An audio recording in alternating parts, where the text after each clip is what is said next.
Let's turn our attention to Punchestown. There's two really good, interesting events there. We've got the Grade 3 at 1 o'clock. It's the total event rental brackets Kildare Novices Chase. I don't think we've got prices yet, Frank, but as you're our resident Irish expert, you can tell us who's going to win it. Yeah, this is a very interesting race.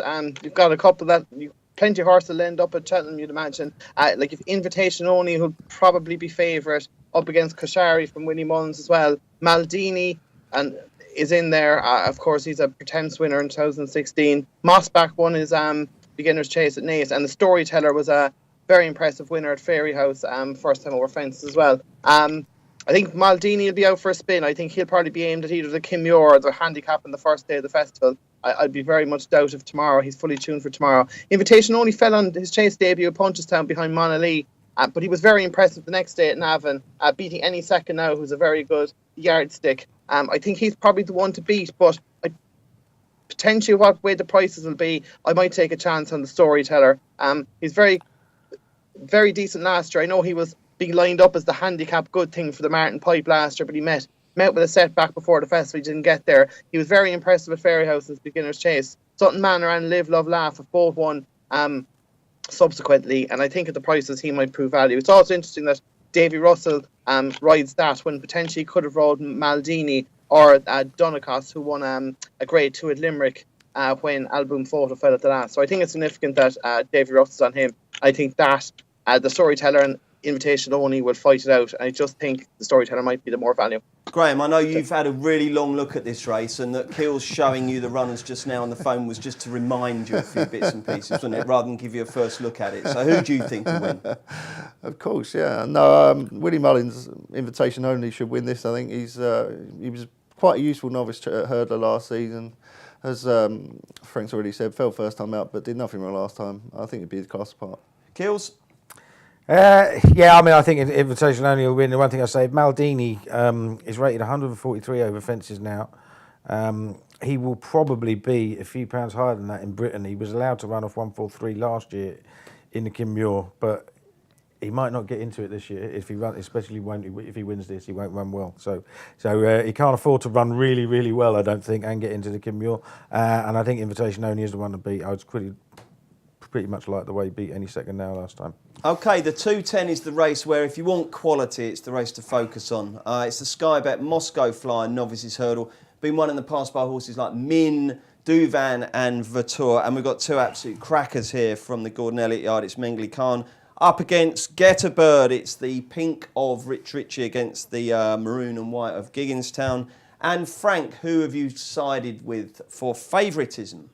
Mengli Khan is 11 to 10, Get a Bird 6 to 4, Carter McCoy is 8 to 1, Hardline 20 to 1, and we're 25 to 1 bar. And just the 8 to 7 runners, so no dirty each way. So do you see this as an absolute match, Frank? And if so, who do you think will win out the big two? I wouldn't completely rule out Carter McCoy, but I think it probably is a match.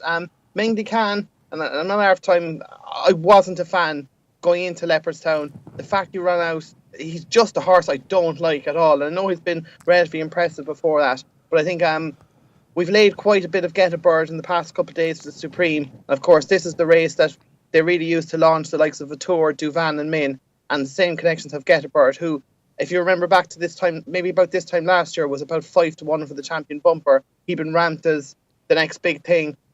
Obviously met a setback, and we didn't get to see him at the festival. But of course, he made his reappearance at Gorn, won very handy. And of course, the second Impact Factor was only narrowly beaten in a maiden hurdle at Leopardstown at Christmas, and the third Beyond the Law has won his next two by a combined margin of 44 lengths. So the form wasn't too bad, and I'd be willing to chance him to overturn Mengli Khan, who I wouldn't be convinced by whatsoever. Get a Bird for Frank. Who for you, Keels? Yeah, I mean, I'm not a fan of Mengli Khan either. I mean, I think Sharjah would have won that race, whatever would have happened last night. I really like Sharjah, who is another Rich Ritchie, Willie Mullins horse. Fell at the last, came there swinging last time. I think he would have been in probably would have been in this race if he hadn't fallen, because he's waiting for the Deloitte now, get a bit of time to get over it. And I think Get a Bird is a stayer. I can't, they might have seen some money for him for the Supreme, but I cannot see him being a Supreme horse. He's got stamina written all over him. He'll definitely get 3 miles in time, So, and Mengley Khan's just a horse. He had his disappointments for Hugo Palmer. He finished last 3 times in a row for him before he got gelded. So, there's a nutcase in there waiting to get out, and it showed last time. I'll take a chance on Carter Mackay. I mean, we're talking about what price these horses went off for bumpers. Carter Mackay went off at 11-2 for the champion bumper last year. He didn't show anything at all, but what he wants is really soft ground, which is what he's going to get. He won very easily on his debut. It's nothing unusual for a Willie Mullins second string to win one of these Grade 1s, and at 8-1, I'll take my chance. G-Rod? What is it about Mengley Khan? I mean, I don't like him either.